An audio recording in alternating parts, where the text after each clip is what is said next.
October 2025, a president who once rode a wave of youth protests to power is toppled by a new generation using the same playbook. But this isn't just another African coup. This is a blueprint for liberation that's sending shockwaves across every presidential palace in Africa. Madagascar didn't just change its government, it exposed the entire new colonial playbook. And what happened in Antananarivo isn't staying in Antananarivo. Welcome to the story of how Gen Z Madagascar reminded the world that power, real power, belongs to the people. And when the people rise up, even armies must choose a side. Let's be brutally honest about what Madagascar represents. For over a century, it's been a textbook case of extraction economics. French colonizers arrived in 1896 and took the gold, the coal, the timber. Independence in 1960 changed nothing. They just swapped French governors for French-backed presidents who signed away mining rights to Western and Asian corporations. Today, Rio Tinto digs out ilmenite. Canadian firms extract nickel.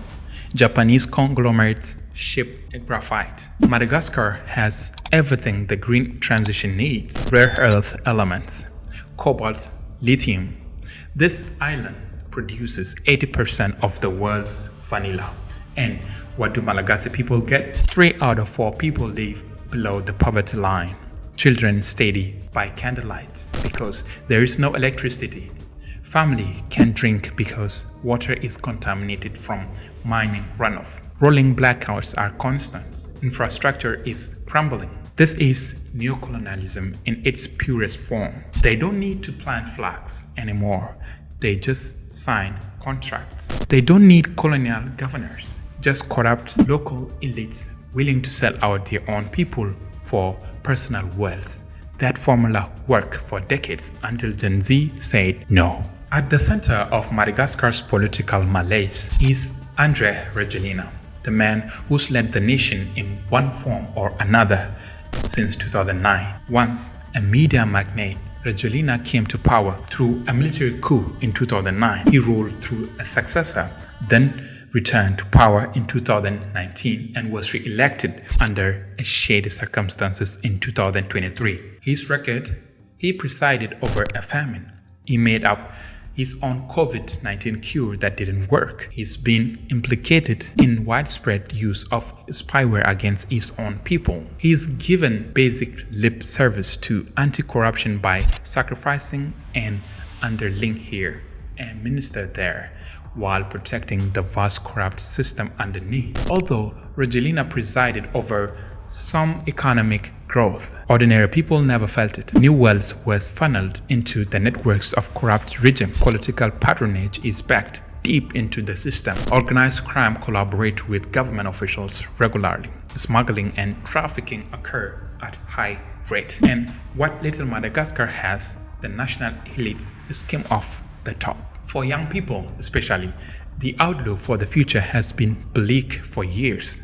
No jobs, no infrastructure, no hope, just corruption, exploitation, and empty promises. When youth-led protests brought down a corrupt government in Nepal and set off Gen Z movement from Morocco to Peru to the Philippines, Madagascar youth decided to join the fight. Drawing lessons from Nepal and elsewhere, Transparency International helped organize the first rallies in Antananarivo. Opposition leaders issued a public call under a movement whose name translates to "We refuse to be tampered." The student organization and youth leaders answered the call, adopting imagery from the anime One Piece, swapping the show's traditional straw hat for similar headgear worn in Madagascar. Before long, protesters were gathering in the thousands. They demanded 3 simple things: water, electricity, and the prosecution of corrupt officials. They didn't ask for much, they asked for what every human being deserves. And when Rajoelina's government responded with bullets, Gen Z Madagascar didn't back down. National police deployed tear gas and rubber bullets. But according to medical sources, the violence was far worse. Groups of protesters showed up dead, with wounds consistent with live ammunition. 22 protesters died, hundreds were injured, and the death toll kept rising. As police stepped up force, protesters responded in kind, burning public infrastructure representing government access. They barricaded streets. They targeted symbols of elite corruption, setting fire to homes of politicians close to Rajoelina. But on balance, protesters remained disciplined, directing their outrage towards symbols of government access, not random distractions. As protests grew more dangerous, young people responded by mustering ever greater numbers. Secondary schools students joined. Labor unions organized general strike. Protests spread to less populous provinces. The world began to notice. The Rajoelina government tried to control the narrative and appease protesters. They failed spectacularly at both. Police turned weapons toward journalists, beating people they knew were press members. The government rallied counter-protesters who failed to turn out in large numbers and didn't care about protecting Rajoelina nearly as much as Gen Z cared about bringing him down. Rajoelina offered to fire ministers. He announced he would dissolve his entire government, but those were half-measures and protesters knew it.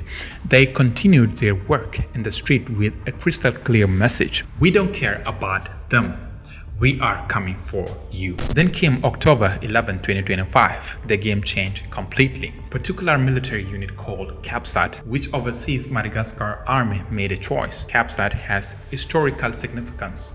Back in 2009, it was CAPSAT that intervened to elevate Rajoelina himself. Now, feeling buyer's remorse, CAPSAT leader called on the nation's entire military to step up, support, and protect the Gen Z movement. Their forces joined protesters in massive columns. By the end of the day, they locked down central neighborhoods in the capital. Despite occasional limited firefights, CAPSAT faced no real opposition. This wasn't a traditional military coup where generals grabbed powers for themselves. This was a popular revolution that the military finally joined. Rajoelina publicly decried what was happening as a military coup, insisting he retain power. But by the evening of October 13th, the game changed completely. Rajoelina fled. According to France 24's correspondent, he left in his helicopter from the presidential palace to the island of Sainte-Marie in the east, where a French military aircraft was waiting. The transfer lasted minutes at the end of the runway. No one saw him board. Thanks to French army, he reached Reunion Island where another plane waited, a private jet that took him to Dubai. It was a daring, secretive escape assisted by the French government, but in practical terms, it meant Rajoelina admitted checkmate. The president had fled. The whole corrupt government had fallen. Madagascar's students and soldiers had taken back control of their nation. Now comes the hard part. Who's in charge, and who will they place in charge moving forward? CAPSAT appointed a new army chief of staff who now exercises practical control. The defense minister, who didn't flee like other ministers, has reportedly become a power broker in close meetings with political, civic, and religious leaders. Colonel Rajoelina and the Presidential Council for the Refoundation of the Republic have promised election within 18 to 24 months. They have suspended the Senate, Constitutional Court, Electoral Commission, and High Council for Human Rights, institutions that were compromised and complicit in corruption. They have promised to investigate corruption, prosecute embezzlers, restructure governance, and renegotiate resource contracts so Madagascar benefit from its own resources. Will they deliver? Time will tell. But here's the danger. CAPSAT came out to join the protest movement, but they are deeply tied to Madagascar's political and business elite, just section that didn't have love for Rajoelina himself. Corruption is endemic across Madagascar's elite, opposition included. Try to overthrow the government without a plan for what comes next. And people who do not have a plan may co-opt that movement to advance themselves. The Gen Z protests were difficult and bloody, but they were the easy part. The real challenge, charting a path out of endemic corruption, starts now. So yes, we support what happened in Madagascar, not because military government are ideal. They are not, but because sometimes demolishing a corrupt system is the only way to rebuild. What we know is this: the whole system failed. Rajoelina's government was corrupt, nepotistic, and brutally repressive. The Electoral Commission was rigged. The Constitutional Court was captured. Opposition parties had no chance. That wasn't democracy. That was dictatorship with elections. 22 young people died, demanding basic human rights: water, electricity, honest governance. Persecution of thieves. They mobilized across an entire island nation. They rejected every attempt at fake dialogue. They stayed in the streets for 3 weeks despite curfews, internet shutdowns, and live ammunition. They forced the military to make a choice. Should you own people for a corrupt president or stand with the nation? Capsa chose the nation. The gendarmerie chose the nation. The police chose the nation. Even Rajoelina's own defense minister chose the nation. That's not a coup. That's a popular mandate expressed through sustained, courageous resistance.